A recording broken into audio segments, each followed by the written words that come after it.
மகத்துவ தேவன் நீரே, சர்வ வல்லமையுள்ளவரும் நீரே, ஆதி அந்தம் நீரே, அல்பா ஒமேகா நீரே, வாழ்நாள் எல்லாம் நீர் மாத்திரமே.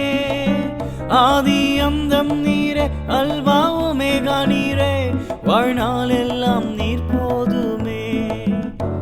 முழு உள்ளத்தால் உம்மை துதிப்பே, தொனி உயர்த்தி உன் நன்மைகளை சொல்லுவே. முழு உள்ளத்தால் உம்மை துதிப்பே, தொனி உயர்த்தி உன் நன்மைகளை சொல்லுவே. வானம் ஒழிந்து போனாலும் பூமி ஒழிந்து போனாலும் உம் வார்த்தை ஒருபோதும் ஒழியாதே. வானம் ஒழிந்து போனாலும் பூமி ஒழிந்து போனாலும் உம் வார்த்தை ஒருபோதும் ஒழியாதே. முழு உள்ளத்தாலும்